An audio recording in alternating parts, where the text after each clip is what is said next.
Welcome to Kamado All Sorts UK and welcome back to current subscribers. Thank you for subscribing as well in the past. In this video I'm going to be making some classic fast burgers, as you can see. I'm also going to be serving some fries on the side, but the main focus of this video is the burgers themselves. Now there's nothing particularly special about these burgers. They are pretty run-of-the-mill. However, what they excel at is how quick they are to prepare, how quick they are to cook, and how quick they are to get them served up to people. This is brilliant for those days if you've got, say, 15-20 people coming around and your grill capacity is only going to be 6 to 8 people. These burgers will get them served in no time. On average, it's about 2 minutes to cook a burger if you're using a flat plate to cook on, just like I am in this video. If you're using the bars, they will take a little bit longer. I would advise some sort of flat, whether it's cast iron or carbon steel, mainly because there's a risk of them falling through because of how thin they are.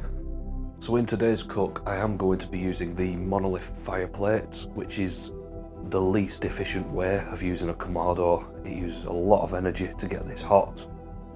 Once it's up to temperature though, it cooks food really fast. It's that initial build up takes quite a long time. As a result, I'm going to use this mini basket upside down so it raises the charcoal up a little bit higher and just gains some of that efficiency back a little bit. It's also going to maximise airflow going into the charcoal. So in terms of lighting the charcoal, I'm going to do 2 big hot spots, one slightly to the left, one slightly to the right. That will eventually join into a massive one in the middle and just help heat that fireplace up as evenly as possible.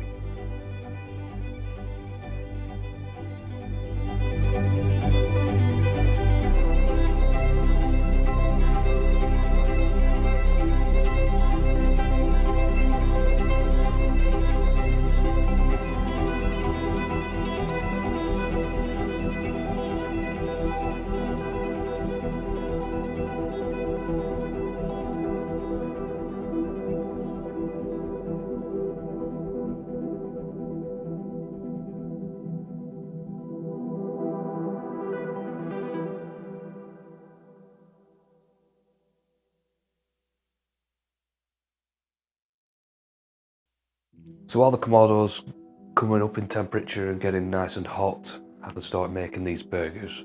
First up though, the ingredients.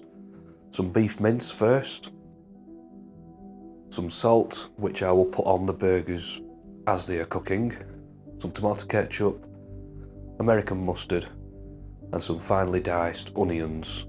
Now I like to use these dried, finely diced onions that you can buy. Just put a handful in some water, cold water that is, for about 10 minutes. They rehydrate and there you go, it saves time cooking them again. For the burger buns, these Warburton rolls I find are the best thing because of how thin these burgers are. The proportion is a little bit better because they're only quite thin. They also come pre-sliced, which is again saving more time. As for the cheese, these cheese squares, I like to call them plastic cheese because of how shiny they are. These work perfect, they melt really quick, again speeding the process up. So first up, the actual beef mince itself. A lot of people suggest making 20% fat because that's the perfect ratio for flavour, and I agree with that. However, for these particular burgers, I find 10% is the best. If you use 20%, they sometimes fall apart when you're cooking them because of how thin they are. So the first thing is to simply weigh these out into little balls. I'm going with 50 grams, so I got 12 burgers out of this. Next up is to make the actual burger sizes themselves. I'm using a little burger press that I've had for a few years. Works brilliantly well. You don't need one, you could use two dinner plates upside down to press these out, or you can even just simply press them out by hand if you want more of that rustic style. Anyway works fine. As for the fries, I'm simply just going to peel and chop some potatoes. How thick or thin you want them is entirely up to you.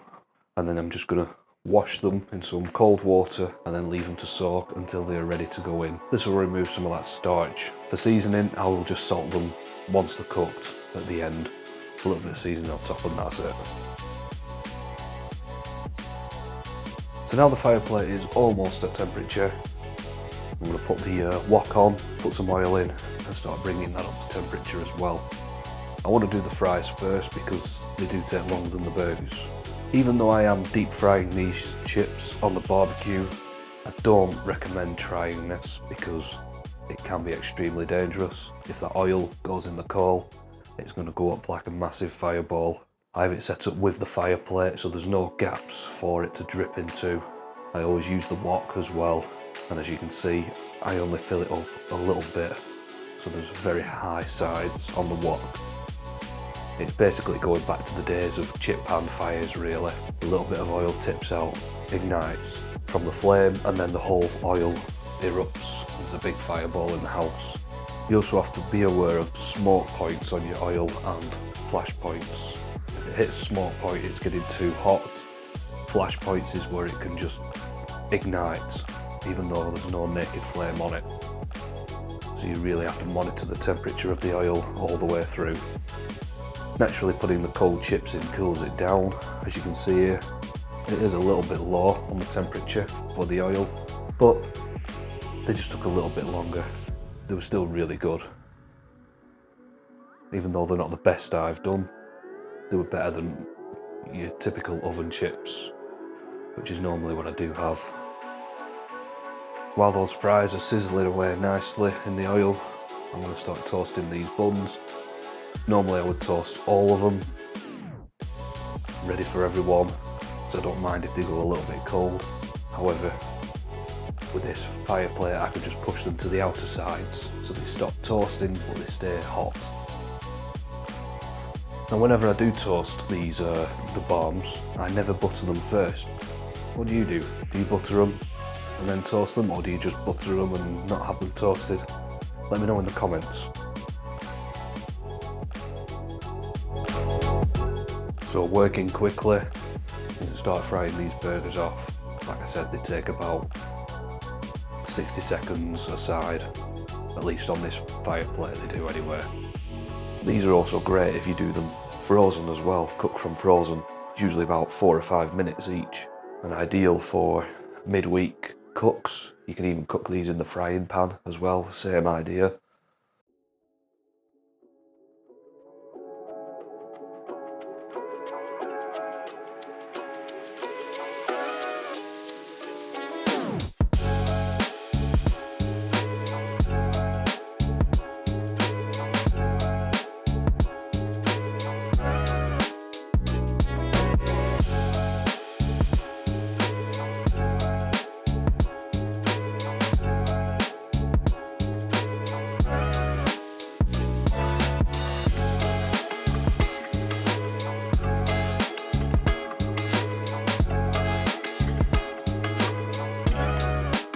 With these burgers and the cheese now melting, I'm going to put the sauces on.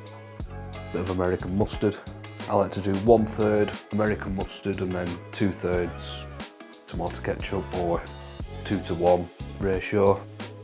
And then the onions, I like to just sprinkle in the sauce just so they stick and they don't start rolling everywhere.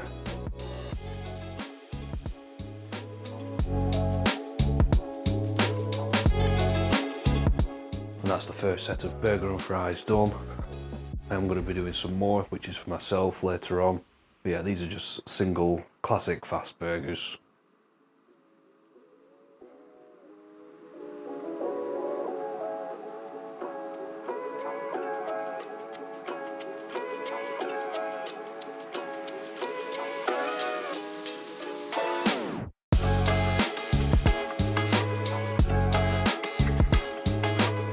So here is one that I've doubled up. They are so thin, so it's very hard to tell that it is actually doubled. But yeah, they're so simple and so quick to make. You can actually freeze these as well in advance and cook them from frozen, which takes about 4 or 5 minutes to cook each one on a flat plate. So that's pretty much it. Hopefully you've enjoyed this video. Normally the big massive burgers that I've got fancy ingredients, they tend to overshadow burgers like this, but honestly, sometimes simplicity is all that's needed, especially if you're serving up for a lot of people. Well, thanks for watching. I hope you consider subscribing if you've not subscribed already. If you have already subscribed, then, you know, a big thank you. And hopefully see you next time.